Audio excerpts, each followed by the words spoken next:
But today I want to welcome Neema Kudva and Nila Madhab Panda for their discussion of the film Kalira Atita.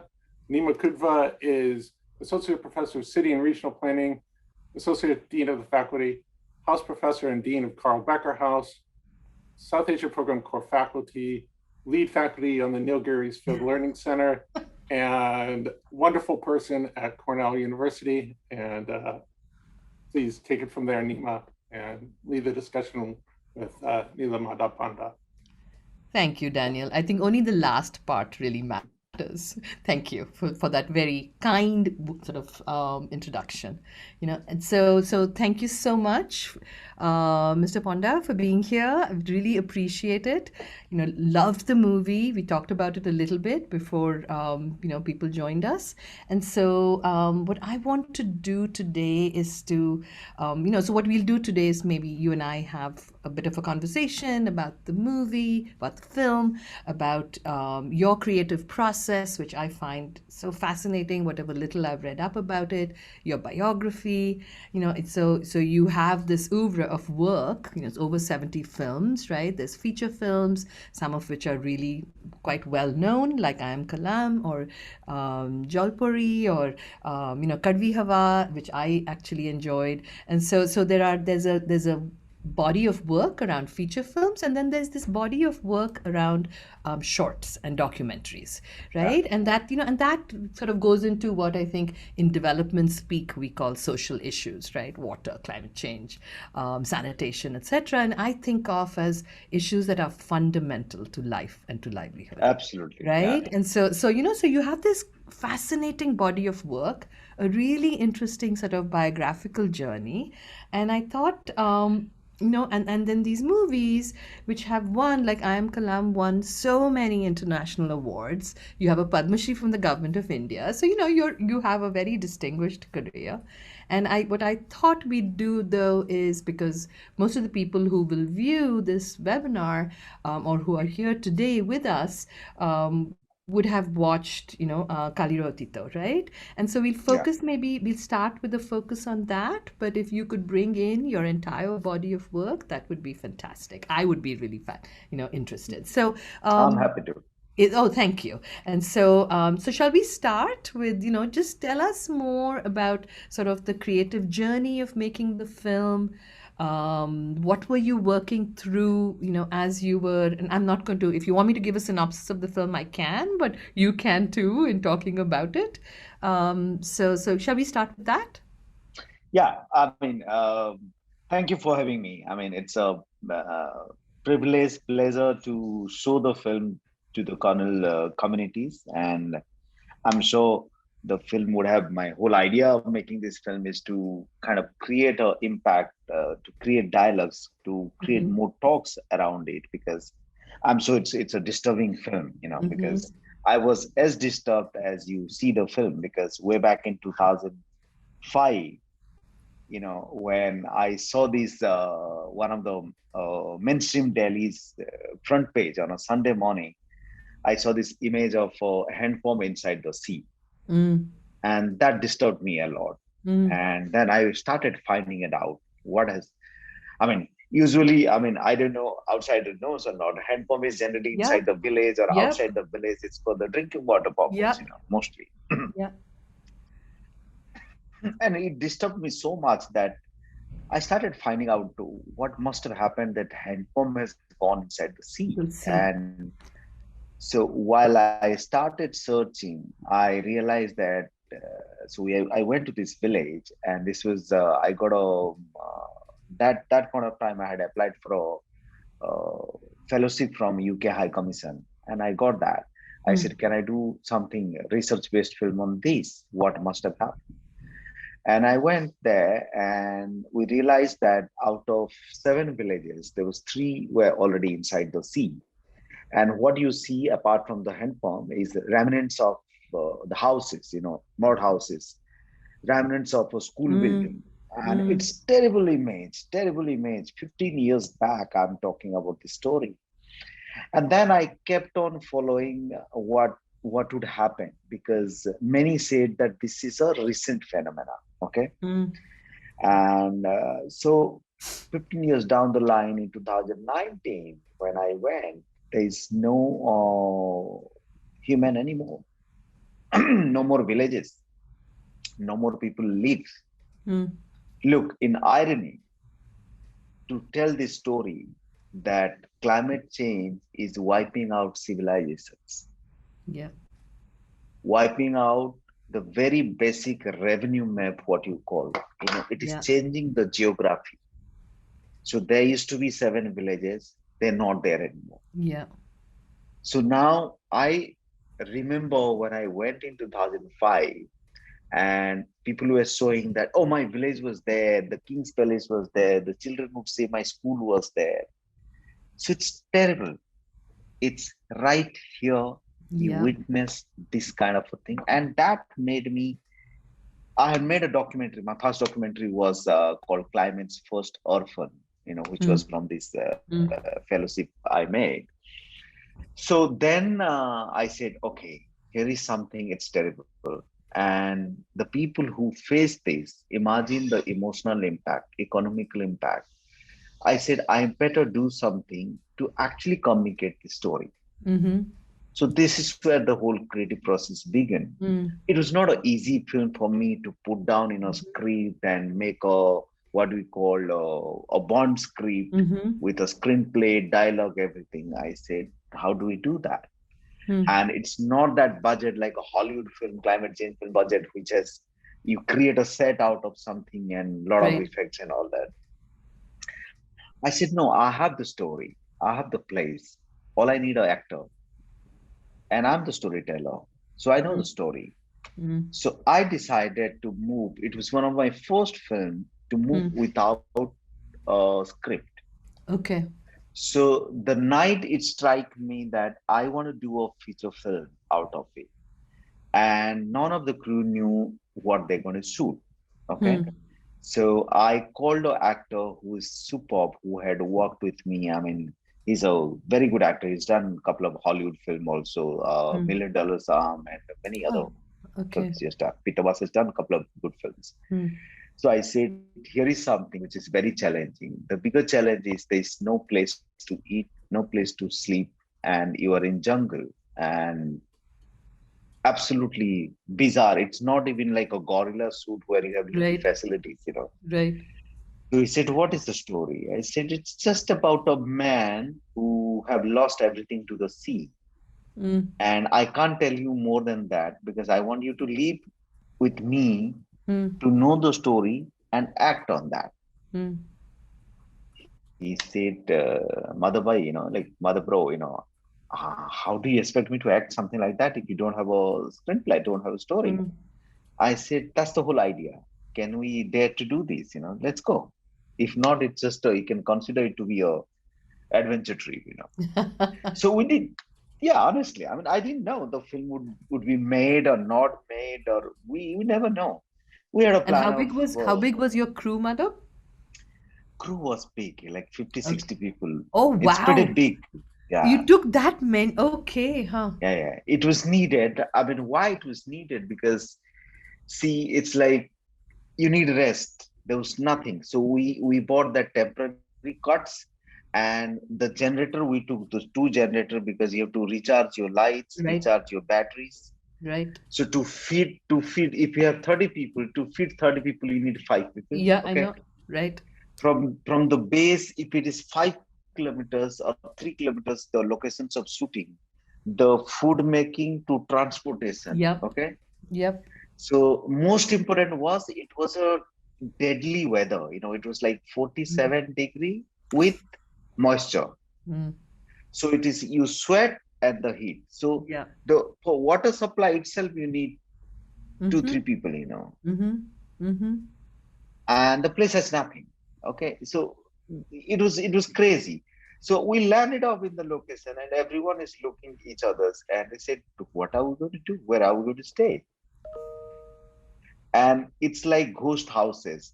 So some of these houses, the villagers who had moved every year 1 kilometer, so those old mud houses were there, which before I had sent 5, 7 crew members to kind of put polythenes and Yeah. clean it up. and no one could enter there. They said people have died here. We heard, we don't want to stay. Oh my God. And that's a fact. It is a fact. So yeah, so I mean, Huh. there would be ghost stories, and ghost will come in the night. All that nonsense would happen. So I said finally that okay, let's all put together, put all the bed around, and stay together, so that it's fun. Uh-huh. The ghost will Yeah. not attack at least. Yeah. So beautifully, the first night at middle of the night, of course you'll sleep by 6:37 because it's dark, and we don't want to Right. waste the fuel for the generator, because Right. we have to save that for next 15-20 days, whatever we stay. Yeah. And suddenly there was noise, gus, gus, gus, gus, and all that. And Huh. you open your eyes to start putting lights, and it's hundreds of deer, Oh my and it's God. chased by wild boars, and because it is inside a national sanctuary, Terrific. Gairmata, Vitarkanika. Okay. Oh my goodness. Yeah, so So it's like a it is return like, to nature. yeah, I mean, it was really, really crazy to see that world. And then people have enjoyed it thoroughly rest of the time. So we got afraid when one day it rained, because when it rains, the sea literally comes to the land. Mm. And it's like that's how it has been wiping out. But nevertheless, you see, as in creative process, that's what I say, that that's the beauty of working with also Indian crew. So they don't just work as a crew member to get remuneration, they get involved with that. Mm. Okay. They Mm. love their cinemas. So Mm. that's what happened once. One of my American friends asked me way back 2010, 11. He said, I went for a shoot and I saw this 80 kilograms HMI light. Like a tiny boy was holding for us. I said, that's love for cinema for us. We are storyteller. Each person is storyteller. So yeah, so that's how we shot the film over the period of Okay. time. The difficulty for this film was editing the film, because it Mm. took really a long time, Mm. because there was no synchronization. We know that story is about 5 days, Mm. but there was no synchronization of shoot Mm. because it was never written. Mm. So the question of mood, because chronology didn't make sense in a way. Yeah, Is it's that what just you're saying? Or because but it. you do have Pitobas's character Gunu, starts to make those drawings, right? To kind of capture Yeah, a reality and to capture time. He starts to use the stone to sort of draw it on the wall, right? So that yeah, sort of because that chronology becomes the storyline. correct. That's how it developed. Because first 10 days we don't know how many days story is it. Mm, So then you start developing that. Then we go back to the drawing board to think what all he has done. mm, So how will he survive? The first mm, day, what is the food? Second day, what could he eat? Third day, what is it? Like there was a beautiful scene. Of course, we had to compromise many scenes, from water to food to everything, like the mm. whole crab story. Yes. I mean, that was the best survival for him to eat. But Yeah. then he realized that because he's hallucinating, he's Yeah. schizophrenic. So he said, "Oh, these are my child's friend." Yeah. Yeah. So So, he so, must so, have met. Madhav, so that story of the crab, the story of the coconut, all of that was thought through on set with Pitobas. Yeah, indeed. Because when we were living there, so if there are 2 days you don't have food, you don't have cooked food, what all would you do there? Yeah. So we keep traveling and keep shooting like a documentary, and that Mm. becomes a fictional stitching together Staging. into a Okay. story. Huh. And then the shots of the ocean, especially when the rain starts, that the way that the palm trees are going, the sound of it, all of that was shot the time that you were on set. I mean, Yeah, it's not that really set, but it's was the set, it's the field in a way. now interestingly, we the the weather was planned. Okay, so we were Mm. checking weather every day because we wanted rain. One Okay. day rain, and then we finish shooting, because after that he cannot stay there. Where the problem is, from there to where to come to civilization. Okay, it's a long journey, like 12 hours. It's 12 plus 7 kilometer stretch, you have to walk. Okay. Okay. And there's no motorable road. Good. So if it rains, you can't even walk on that. Ah, so you So we had to get wanted to out finish before this. the rain. Exactly. So that was the last 2 days of rain we captured and Okay. left. And left. Yeah. And thankfully left in a day. You can consider it luck. After that, you can't come out of that because Huh. keeping so much of heavy equipments and everything on non-motorable road, it was impossible to come out. Yeah. Huh. But you also had a drone because there are some Yeah, shots that are like from taken from pretty we had high we up. we have the road. We You had had road. drones. Okay. Yeah. Okay. So I mean, so but tell us more. I mean, I think you started by saying that 10 years ago or something like that, right? Early 2000s, you saw this image of a water pump in the ocean, and I think it's such a striking image, right? And a horrifying one, like you pointed out. So what was it like for you? The making of the movie. Was sort of cathartic? Was it healing? Was it a way of you processing that trauma of knowing that these villages have disappeared? I had it's a as an artist, I would say that it's a very emotional disturbance for me. Okay. Mm, That's how my cinemas are. You know, if you go back to my background, I always tell that to people that I do not make films by reading a book. I do not make films by hearing something. It is largely the world I lived in, the world, the surroundings. Okay. mm-hmm, I mean, fortunately or unfortunately, most of my films drive towards that. I grew up in a very small village, which was cut off from the world for almost 6 months during monsoon. mm, And we were in a village where I grew up till my 15, 16-year-old. We had no perfect ecosystem where I would say that there was no smell of even petroleum or diesel or mm, anything, that kind of mm, a world. mm. So the world I was living in, we were not dependent on anything to the outside world. There was Yeah. beautiful river, there was mountains and everything. And then from then, when I started traveling, set my journey from the small town to bigger town to everything. If you see any of the film, even I Am Kalam, Mm-hmm, okay, the dream about that child, mm-hmm, in a way, my films has a lot of arguments on education system to gender mm-hmm, equality to mm-hmm, water issues, everything. If you see my last three films, particularly Kaun Kitne Pani Mein, it mm, talks about war on water, which is the mm-hmm. next war all over the world going to face is war on water. Yep. And I set the story in two villages, and which I have witnessed. The very famous Kalahandi drought Right. was all about that. It was man-made drought. The second film, Karvi Hawa, is on extreme weather conditions. Yep. So what we say that whether climate change, you can see, climate change, environment, air, water, it's very difficult to make a film out of it, Yeah. a fictional film out of it. You can make a documentary. So it's largely what depicts what emotionally disturbs me in time. I bring out as a story, and that makes me relieve as an artist and tell the story. So it Mm, is annoying. It's not an easy process as a person to live with mm-hmm. that world.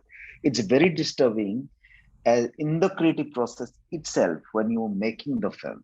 Yeah. So yeah, I mean, after that I talk is that it's really, but eventually the process of doing that kind of an artistic work is very painful, I would say. Yeah. No, yeah. I mean, people talk about how the process of sort of artistic creation is a form of healing in and of itself. Sort of it allows one to work through questions that one has. But I can imagine that there must be a lot of pain in it as well, right? That's what I'm hearing from you. Yeah, And I there's like this. interestingly for I Am Kalam, that pain. Okay, I lived with that for almost 2 to 3 years when I, Mm, with a lot of struggle, I made the film. I sold my house, and then no buyer was there. All the struggle you could do as like a first film you do as an independent yeah. filmmaker. But how, like you said, what heals is when you see the story has a greater impact on people. Mm-hmm. during the COVID period, last 1 year, the film was trending in Netflix, and I would get 10 tweets every now and then and talk about the film, Oh, and wow. it impact the whole right to education policy way I back see. in 2013 or 14. Yeah, So yeah, films has that power. yeah. When it yeah it has a power to move, which actually segues nicely into my next question. And then I know that you and I had talked a little bit about it when we were preparing for this, but I just want to sort of share, I think, with anyone who's going to be watching this. We talked a little bit about Amitabh Ghosh's book of essays, right, on climate change and the unthinkable, he called it, the great derangement. And the first part, there's three essays in that book, long essays, and the first one, of course, is called Stories, and you are a storyteller. And so, I was sort of, so when Shub first suggested we do this, I went back and reread that essay. And and what Ghosh does in that essay is to really explore how he thinks climate change resists literary fiction, right? And then he talks about how that he thinks that language resists the imagination that it Yeah. requires, that language doesn't have. In language we cannot find we cannot place the imagination of the horrors we might be facing. And that other forms of storytelling have to emerge. And Ghosh, of course, is a writer, you're a filmmaker, and I thought this other forms of storytelling, and you use a different medium, so to me that's kind of a really fascinating opening in a way to think about other forms of storytelling. And I was wondering if you could speak to that. But I want to throw in another question with that. The spirit world is very alive in the film, right? It's there. It Yeah. appears as family, it appears as the mother, the wife, the father, the uncles, other storytellers in the village, right? Who then speak about 16th century writers, right? I mean, there's a way of capturing the past. It's all through these spirits. There's also the deity, the goddess Yeah. at the end.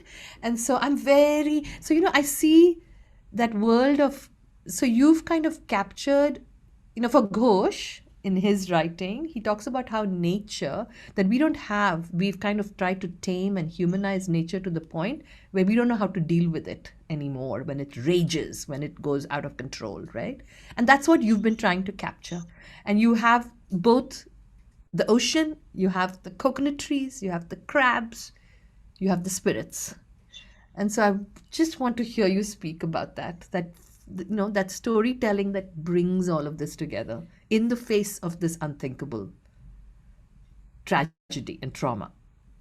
Yeah, like you pointed out a absolutely correct example, Nima. Ghost's book is one of the things which made me think a lot in terms of, as an artist also, Mm-hmm. how do you portray that? How do you Mm. say that? See, one of the scene, if you remember, just to go back to how Yeah. to fictionalize things, in Kadvi Hawa, when Mm-hmm. the teacher asked that how many seasons are there, so the I children remember started that. arguing.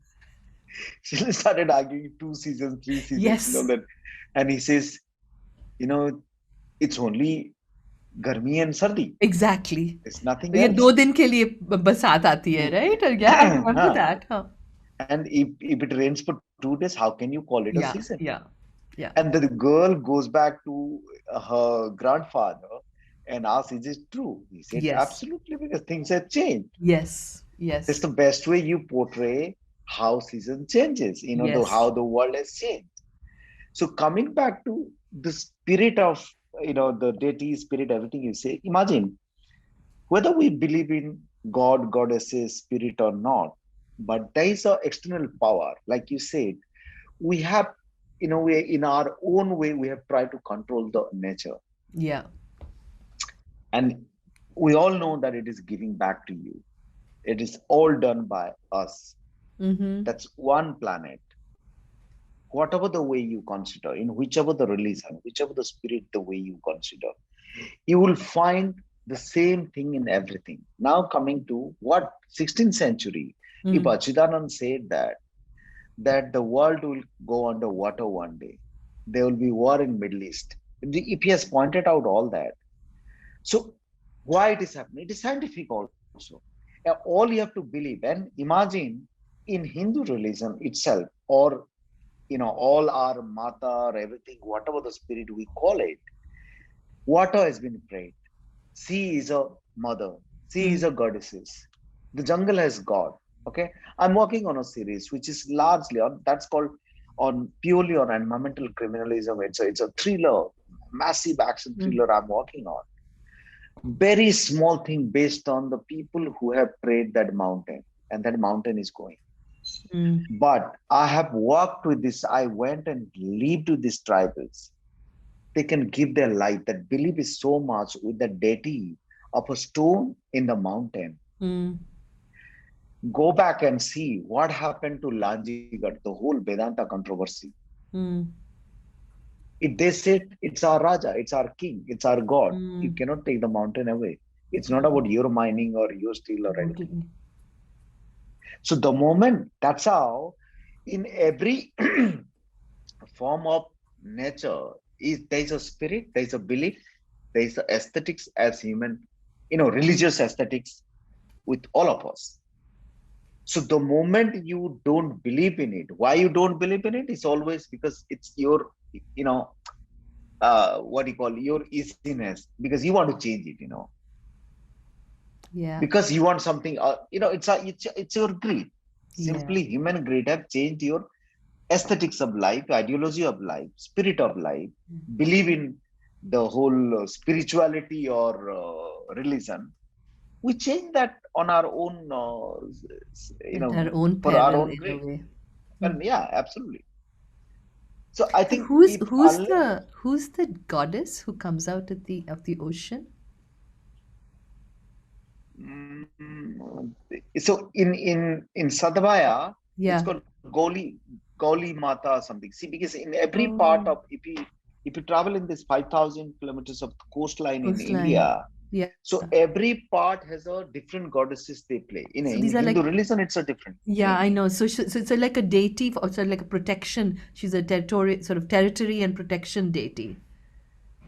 Yeah, Huh. imagine in Sadvaya, incidentally, the temple is still not gone under the sea.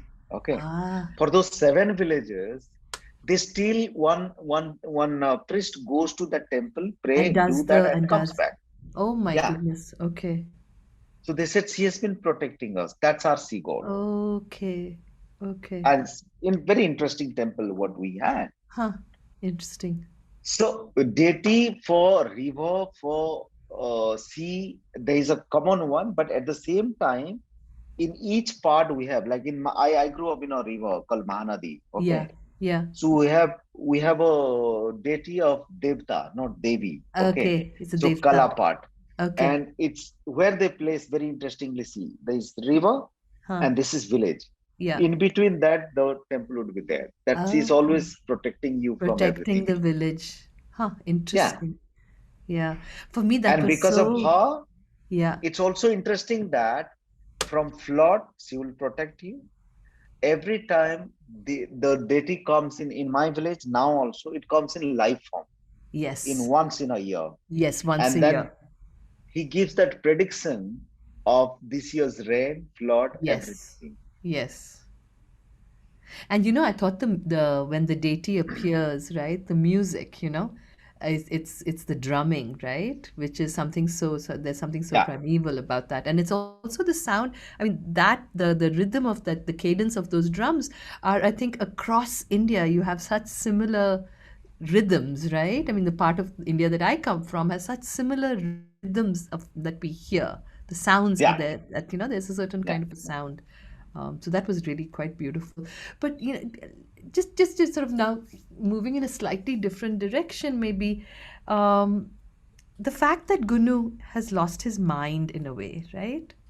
And he's both seen by everybody around him as having lost his mind, right? That he's gone, he's he's mad with loss, right? And grief. He's mad with that. At the same time, when you're watching the film, he's thinking about survival. There are times when he feels out of control, and then there are other times when he makes a plan, he cleans up the place, he makes sure the transistor is kept safe, he goes after the crabs, he tries to he's looking after himself, he's trying to survive. And so there is this kind of a juxtaposition, I think, felt to me in the film, and I may be wrong about madness, but within the madness, a strange kind of sort of there's still a humanity, still a push for survival, and there's a kind of a resilience within it, where madness almost becomes its own form of surviving what's crazy and happening all around us. Well, Would that be very interestingly, because I had tracked it's if you do a mind mapping of a schizophrenic person, okay. Hmm. So schizophrenia comes with different issues. Yeah, There is loss of life, there is sexuality, many things. Okay. yeah, So it's Gunu, kind of a guy who has been a loser, okay, who can never dare to even, that's why if you see, he can't even climb a tree. yes, And imagine the dareness he has. He comes to face alone to the sea, back again. back again. Okay. So there's time when he's scared out. So it's Mm, it's it's basically, the film is about mapping mind of a person who has gone through three things in the mm, whole film. mm, One is the reality what he lives in. mm-hmm. So that you see. Yeah, Then comes with the schizophrenia, you have hallucination. yes, You see people alive and they're exactly. talking to And you. you hear voices. Yeah, You hear voices. Third, when he's in real space, he has flashbacks. Oh God, I remember this place. I yeah. was sitting here with my friends. Okay. So that's how I said it was very difficult to edit as a film, Yeah, because balancing all the three emotions in one story with one right. person. Yeah. But it allowed you, right? But the choice of a character who is struggling on so many levels, I think allows you as a device to get to Yeah. the extremely difficult question of climate change, as Ghosh points out, right? The great derangement. And you can do this so beautifully in the medium that you've chosen to be an artist in. And I think that's quite fantastic. But, thinking about the madness, madness is a word I'm using because I'm thinking of Toba Tek Singh, right? Manto's story. And where and I'm so struck by how you described Gunu, and I'm thinking of Toba Tek Singh and all the writing around that story that has followed. It was written, what, 4 years or 3 years after partition? Yeah. Right, 3 years. No, I think 1950. I can't remember exactly, but so much writing about that story afterwards. But the madness in that story, right? It's about sort of, again, an allegory for the madness that was partition at one level. At another level, it's about Manto's own struggles. I mean, there's so many layers to it, much like the way you've talked about the film. Yeah. Toba Tech 6, interesting part is how, that point of time, Hmm. was somewhere in 50, I 1954, think. Yeah, 55, 54, 54. something. Yeah, 1954. Yeah. Yeah. So he used powerful satire, Yes, okay, definitely. and which was so strong that you get into that space and you don't realize what he's doing as an audience, Mm. what Tovatixing is doing to you. Okay. So that I had followed in one of my films. If you watch this film called Kaun Kitne Pani Mein, Okay, huh. I haven't it's seen a it. I should. satire. Yeah, it's a pure Okay, satire on water. okay. A king who had water till the people, his servants were preserving water. Huh. Then once they gone, so there's no water, and he has this beautiful connotation about water. Okay. So I'd used that kind of a powerful satire in that. Okay, I should go watch it. Okay. Yeah. Huh. It's a very dark satire. Okay. So how would you see satire differently from what you did in Kalira Atita? See, satire generally, Kalira Atita is a mad space. Okay. Mm. And of course, there's little satirism, sense of satirism in that, but I would say it's much more. I mean, it can go into the fantasy world at the same time, the real world. Okay. Mm. Whereas in Kaun Kitne Pani Mein, what in troubled water it's called, and Mm-hmm. it has a pure space of satire. When it Okay. begins, okay, Interesting. you won't realize, it's like he's talking about washing your butt Yeah. and how you use paper. So it makes you get into that world of fun, and then you don't realize that I've actually slapped you. Yeah. Yeah. I see. So it's both a question of medium and a question of the form of the storytelling itself. Right? That's what Exactly. you're, yeah, that's fantastic. I am so enjoying this, Madhab, and I am dominating this conversation. My apologies. I see that we have other people on the call who might have questions for you, and so Sure. you and I could talk forever. I mean, I'm just like, if I was, I don't know if you're talking from Mumbai, but I have this dream of sitting with one cup of tea and having a long conversation. But Absolutely. but I see that there are questions here. And so, oh, so no question really, but Huda or Gaurav or Shailendra, Shubh, Laura, anybody with a question, please feel free to jump in. We're a small group here, and so you can unmute and show yourselves, as one might say, or you can just type something in chat, and I will convey the question for whoever's going to be watching us after this.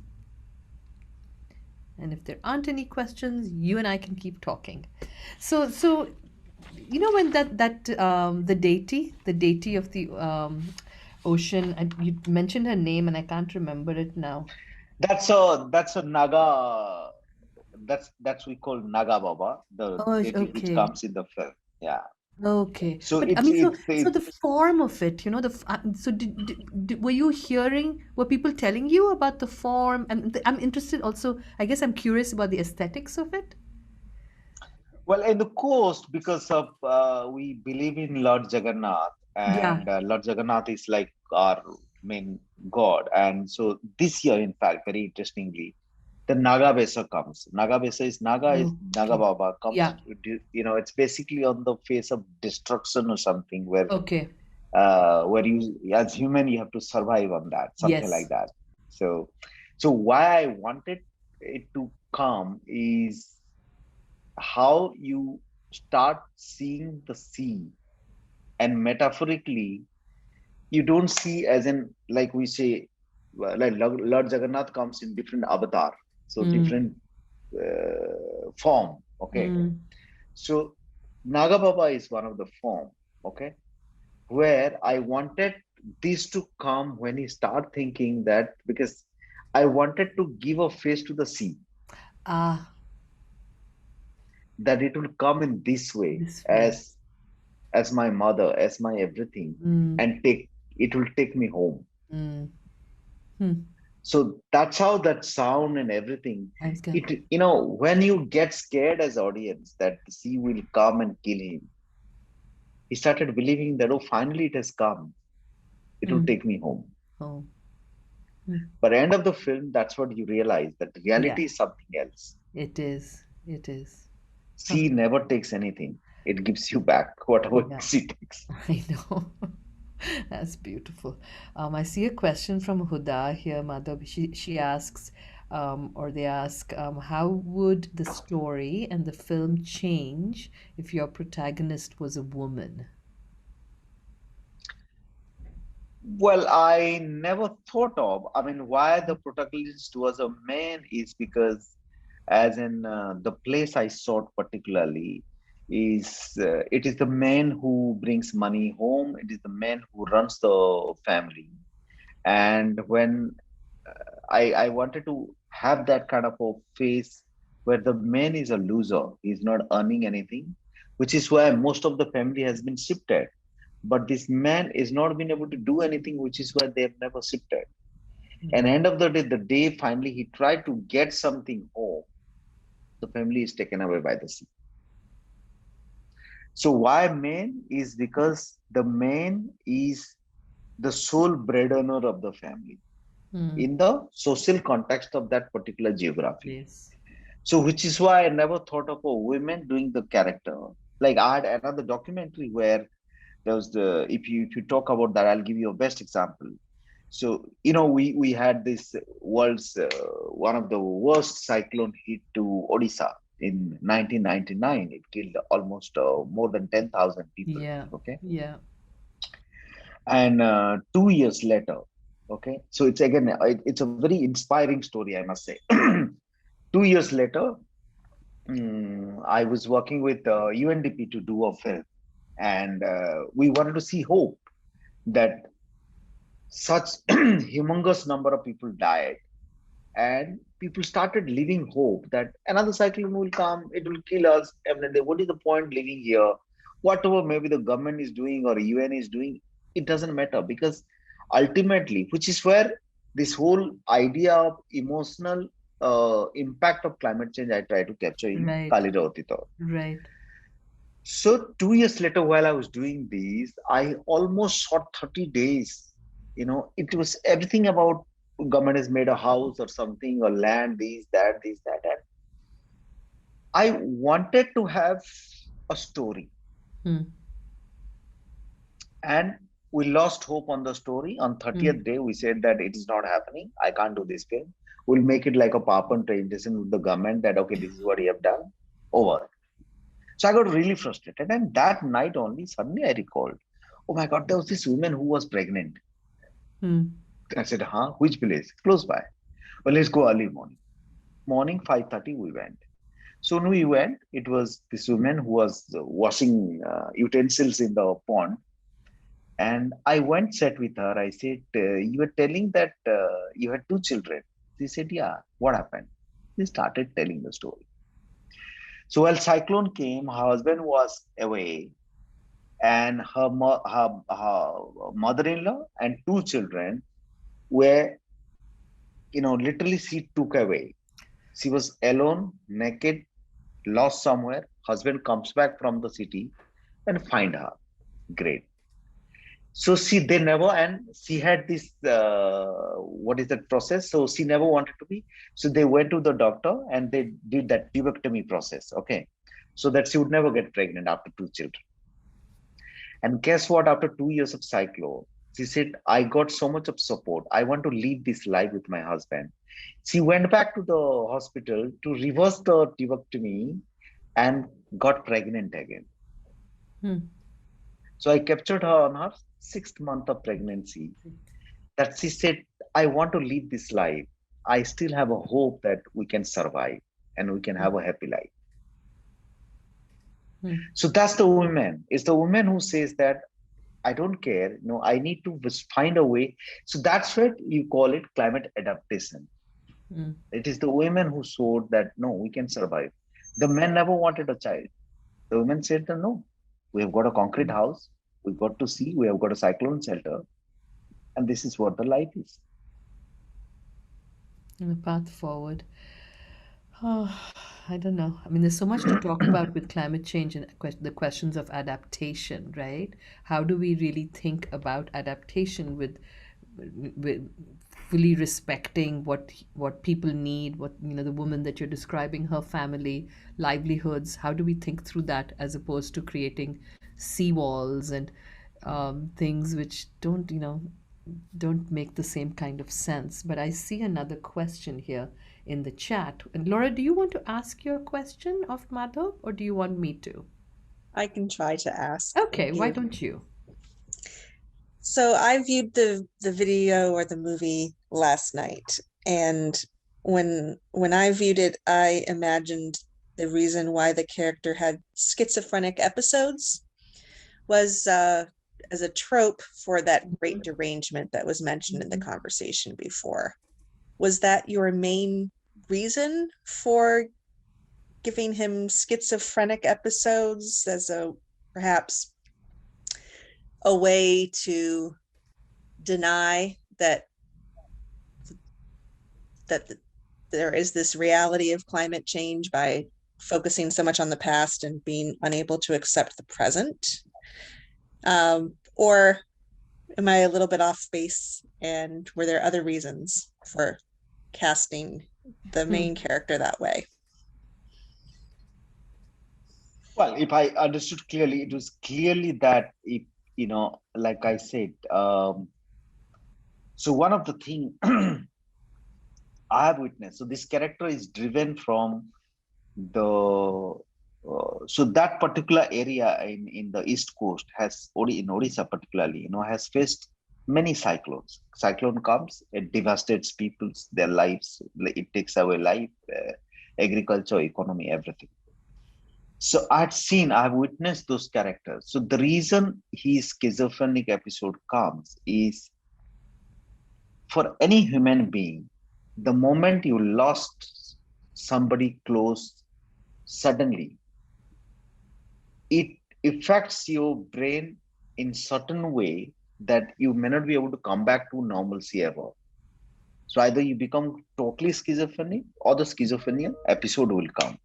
So if you remember, when he arrives to that village where cyclone is coming and everybody, so imagine he took a call that when cyclone will come, then only I'll go to that village. So it means he's normal also. So it is an effect of what he has lost. So that means that is what he has lost to climate change. It is because of sea level rise, because of climate change. Whatever he has lost is blamed towards that. And guess who's this man? The man who has zero contribution to any greenhouse gas emission. I'm doing it now with using electricity, air condition, and everything. I mean, I'm to be blamed for certain impact of emitting greenhouse gas, but this man has zero contribution. For a normal person, without any reason, the sea comes, takes away his family, and that gives him this shock. And that's what I'm saying, that this is the impact of that whole emotional impact of climate change. Okay, so I guess I had a different interpretation, but I'm glad to hear what you said. I imagined that he was always perhaps mad, and that is why he was unable to fend for himself in society before the cyclones. But now it's reframed for me. No, interestingly, I can understand this could be a social, we see society in different ways. So this man is basically in his life, before what happened to him, what happened to his family, was a normal person. He was a little lazy. That's all. Lazy. Okay. Yeah, he wasn't doing what he was meant to be doing. So it's so Yeah, interesting, but Madhub, I was just thinking, listening to you and Laura talk. I mean, for me, the diagnosis is less important than the fact that it's portrayed in the film. And maybe I'm wrong about this. It was interesting to hear Laura's perspective, because for me, it was the diagnosis or was less important than seeing, stepping out of reality becomes the only way to deal with reality. Yeah, absolutely. And so that is how I just kept coming back to it, and which is why I think Ghosh's term, the great derangement, it's like the world outside is mad, which is how I also think of Toba Tek Singh. When partition was going on, right, it was madness. The violence that human beings were inflicting on each other, for the people who lived there, it was ununderstandable. So while in climate change, you are talking about, Ghosh is talking about, whoever else we're invoking, it's nature. Right? Nature that we don't have, we gave different words, we gave spirit words, we had other words, we tried to tame, we thought of it as water as opposed to the ocean, right? And so, but there's that one part of it. And during the partition, it was powerful people who sat somewhere and drew a line on a map without thinking about what that line meant, blood, right? In reality. So I don't know, it's so, there's a wonderful wonderful is such a wrong word, but I just think that the film in that sense, film as a medium, is so powerful because it Yeah. it captures so many different things, but it's also it's the way you tell the story, the choice of whether we want to call it madness or stepping into a different reality, that you have to step into a different reality to deal with what is around you. Yeah. Yeah. And so, whether there's choice in it or not, which is what Laura is talking about, right? It's a diagnosis of sorts. Was it there always? So it's just, no, I mean, I think what's really amazing at one level is how much it makes the viewer think, Exactly. which is what you want, right? Yeah. They should find everything out. You should have more questions. You should have doubts. That's how you create Yeah. cinemas. I don't have that answer. I'm not the right person to answer. I Yeah. can just create more questions. Well, all I can say is that you're a very good questioner. So I'm aware that we only have a minute or two left. So Laura, if you want to step in and ask a follow-up question, or Huda, if you want to do the same, or anybody else, I see Aurobindo and Gaurav on the call as well. Please do. We have a minute left before I can say thank you to Madhab for joining us. It's very late in India now. No, not that late. 9:30. No, it's 9:30. Yeah. You just weren't getting ready to have dinner. I don't have a question, No, but it's just one more comment, Sure, if I Laura, go can. ahead. I am just very impressed with the quality of the cinematography and the images with the understanding of the constraints that you were working with. It was phenomenal and so atmospheric. So again, I commend you and your team for that. Thank you, Laura. Yeah, no, it was incredibly beautiful. And I just think Peter Bus he's an amazing actor. Yeah, He really is. indeed. Yeah. Yeah. You should watch I'm Kalam. He's in I'm Kalam also. Oh, okay, which I haven't seen. I should go back and Yeah. see it. Yeah. How did you meet him, Madhab? I know him as an Odia also, but in Oh, Bombay, okay. So it's the Odia connection. Okay. Yeah, very much. Neema, talking about Odia, I will definitely want to really thank Madhav about making the Odia movies so visibly internationally and talking really the important issues around.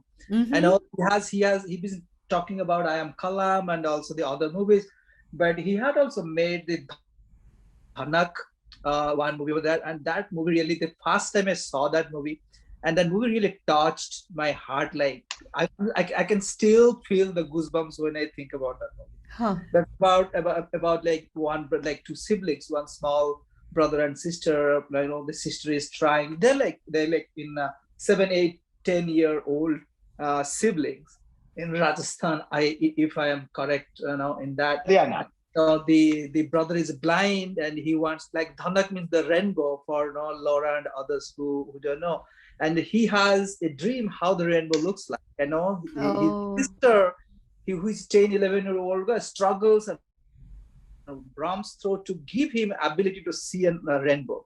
It is such an emotionally touched journey. This movie will definitely make everybody cry. So that is one of my. I was scared I would cry today talking about it, because even Kalira Atita for me was quite emotional. But you must go to cry, I know. So yeah, but this movie, I'm so thankful. As an Odia, I really kind of feel that kind of connection and totally important in that way. So yeah. I really thank on the other side to Madhav and the whole entire crew. No, thank you so much for all this arrangement. It's beautiful that I could share my thoughts and the film with all of you. Yeah.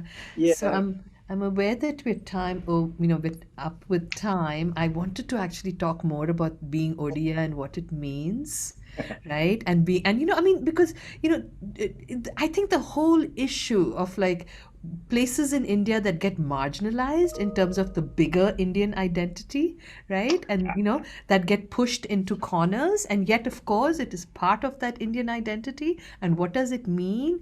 And of course the Indian identity it's a long old civilization, and so different pieces come at different times. I think, Madhav, we Yeah. talked about how my own awareness, having been raised much of my childhood in Bengal, of that relationship between Bengal and and Odisha, right? And all of Yeah. those sort of complexities and complications there. So much more to talk about, but I'm aware that we're up with time. I just want to thank the South Asia, you first of all, mostly, right, for being so willing to come in and talk with us, and to just to open up about this entire process. It's been hugely wonderful. Thank you so much. And to Shubh for making all the arrangements and making sure that, we could have you join us and that we could show the movie through Cornell Cinema. So the movie is still streaming. You can go in and watch it. You have to sign up and register with Cornell Cinema. You have to be living in the United States to be able to view it. But it's beautiful. And so please do, if you can, watch the film. And we hope, we want to thank Tata Cornell Initiative for helping make all this happen, and the South Asia program for hosting us. And I want to make sure that I go on record to say that, Madhav, when the pandemic is over, you must come to Cornell. And Absolutely. and I will. we should watch the films together and hear from you. Yeah. Thank you so much, Neema. You're You made very me welcome. talk This- well, because I'm not great otherwise talking very No, well. you were fantastic. Excuse Thank me. you. Thank you. And Laura and Gaurav and Huda and everybody else who's on the call, thank you. So with that, thanks everybody, and we will meet again. Bye-bye. Thank you. All of you. Take care. Yeah. Bye-bye.